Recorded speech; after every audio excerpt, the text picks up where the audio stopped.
Hey guys, I hope you're enjoying our luxury agent video series. The next video coming up is with Justin Fichelson. He's a luxury agent based out of San Francisco and on the hit TV show Million Dollar Listing San Francisco. Watch the video and hear some tips on how you can break into luxury real estate. How did you get into luxury real estate and how did you get on Million Dollar Listings?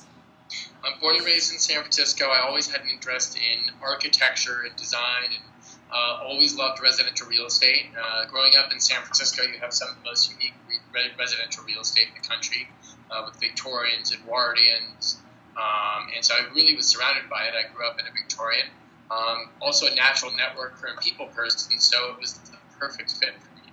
Perfect. A million dollar listing, someone put my name to the casting, and that's how it all got running.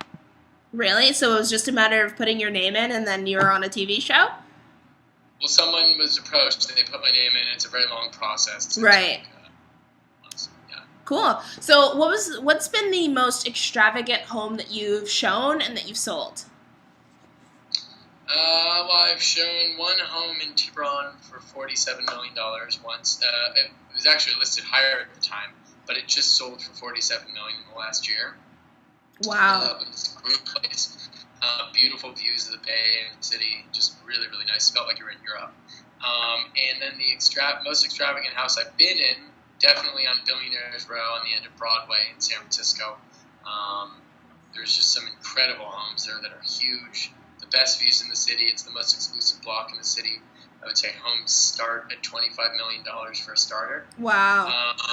Yeah, and then I'm about to list a home in the marina right on top of the Palace of Fine Arts, which is, of course, an iconic landmark. And this is the best home in the Palace of Fine Arts. It has sweeping views of the palace as well as of the Golden Gate Bridge and the bay.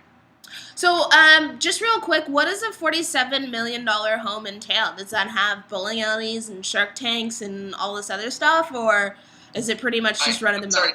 Sorry, you just cut up there because someone made a call. What was that? Oh, it's okay. I was just asking, what does a $47 million home entail inside? Does it have bowling alleys? Does it have shark tanks? What does that look like? No, I think more so in Los Angeles, you'll see these crazy things. Here, this happened to be a really classic original estate. It was basically on an exceptionally large lot, 7 views, and sprawling, really large. So in this case, you're buying the best lot on Belvedere Island. Oh, wow. The Gold Coast in San Francisco, where they have homes that are probably potentially could go for like $50 million a day.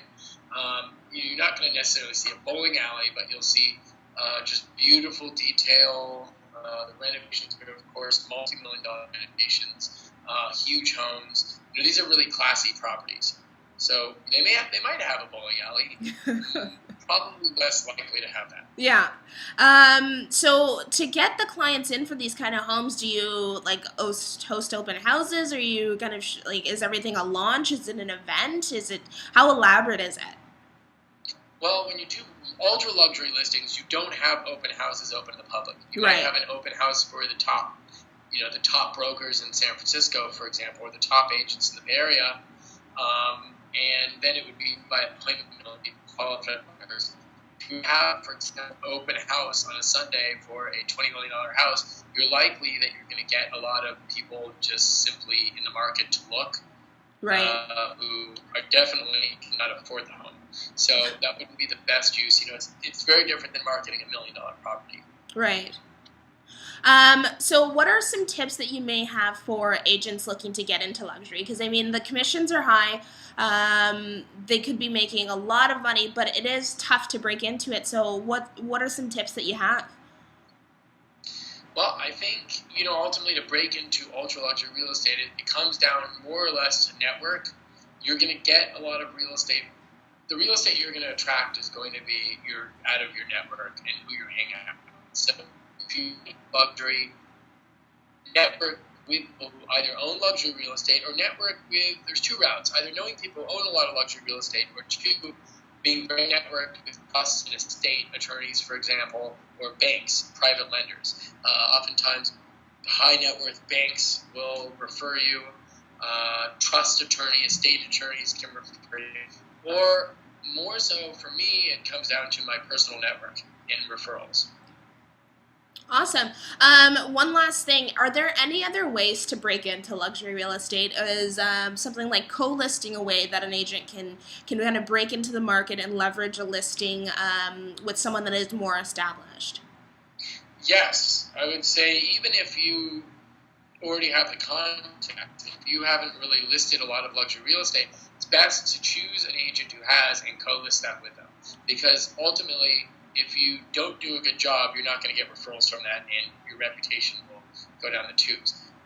Always make sure you're doing a great job. And if you have any doubt, I would personally co-list in a heartbeat.